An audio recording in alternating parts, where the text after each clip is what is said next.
got the victory. What were you able to do differently and successfully this game? Well, we just picked up our defense coming from when we were down by I think five, going to the last two minutes, 2 minutes and a half.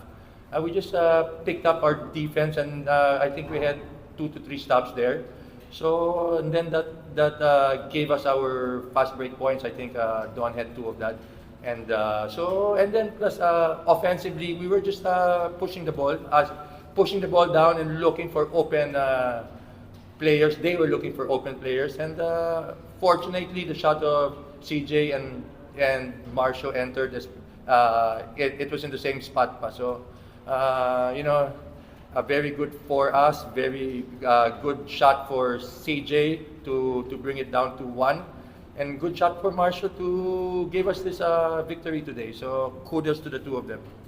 Coach, with the series now tied, what would be the focal point of the practice or the walkthrough tomorrow?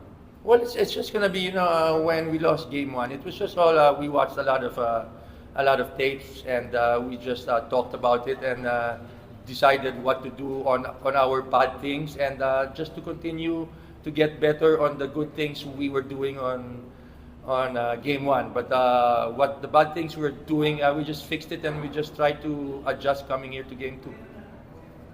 Thank you very much, Coach. Now, CJ, hindi ka ganun ka-satisfied sa performance mo ng game 1. Paano mo ginamit yun to have this bounce back game?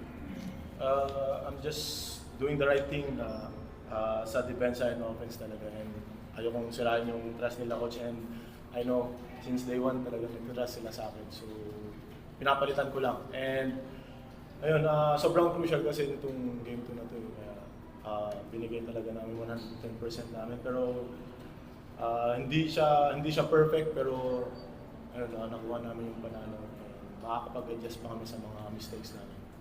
Just like in game 1, CJ, you were also in foul trouble early in the game. How did you manage to find the balance between staying aggressive on offense and defense and at the same time managing your fouls?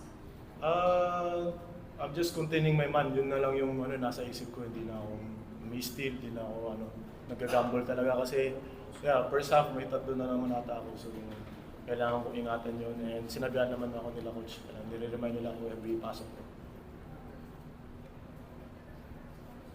We're now ready to entertain questions from the room.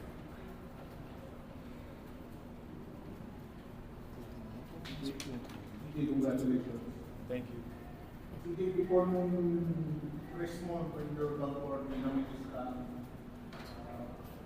how do you keep yung, like, nag-miss ka before press mo pero na si Jefferson na makakasot ka pa din, or at least you're not kept yung focus na makatiyak ka ng press figure to na rin?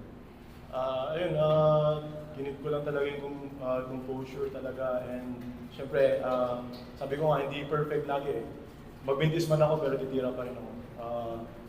May mga nagsasabi nga, bakaw ako, pero bakaw talaga ako. Pero yun talaga yun. Yun talaga yun. I'm just trying to help my team, and syempre, every game talagang binibigay ko 110% ko. Whatever happens, talaga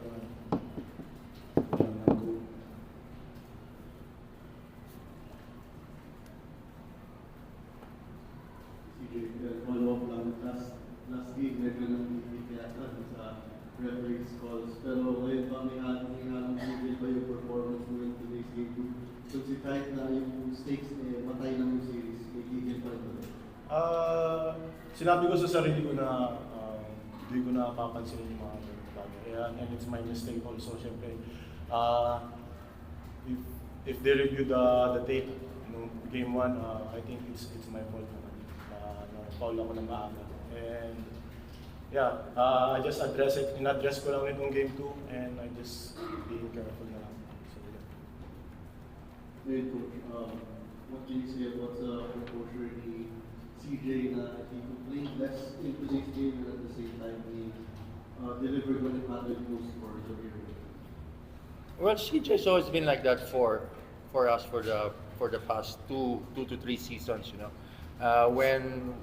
When we needed baskets, we're not hesitant to go to him, him and Marshall. So the before the play, when we were down by 4, it was either him or Marshall. Because we needed a 3-point shot. But no, we're not hesitant to let them shoot the ball, especially coming crunch time, because Marshall has proven himself and CJ also has proven himself. So and now they just prove themselves again that they're clutch players, that they can shoot the 3 when it matters the most.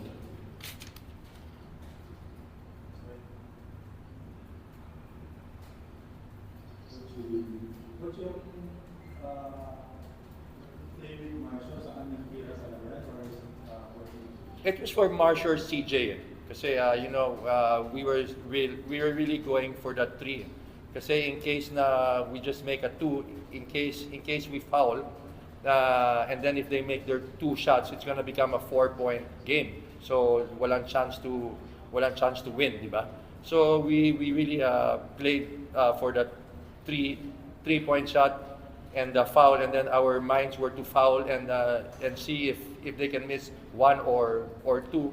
But at least if they make 2, we have a chance to tie and to bring it to overtime. either for Marshall or CJ? Yes, either Marshall. It was a flare screen or a down screen for CJ.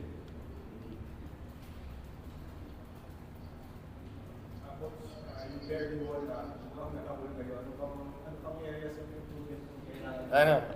I've been looking at this guy, but what's nice about now is we just had 10 turnovers, so out of our 19 for first game. So yun yung kind of improvement from game 1 to 2. But Meralco's a tough team, they really grind hard and their energy is really high.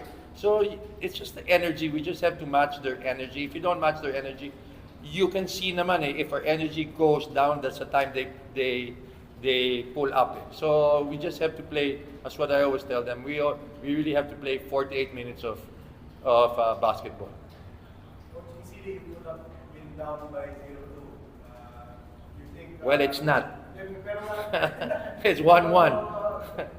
How huge is Joke. this?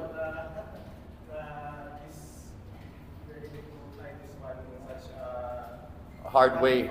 In such a hard way. We're very fortunate to get this win today and to tie the series. So, our mindset now is we just have to think of it. It boils down to a best of 5 na lang. So we really have to watch film again and watch the goods and the bads. As for the press, an update of Terrence Romeo, has he been practicing? Is he going to be available for the series? Terrence is a day-to-day. So, what Terrence feels sa foot niya, that's his ano kasi Terrence will decide whether he can play or not because that's his body, I just can't say Terrence play, but it hurts. But I'm sure if Terrence is healthy, he will play. So I'm sure his foot really hurts.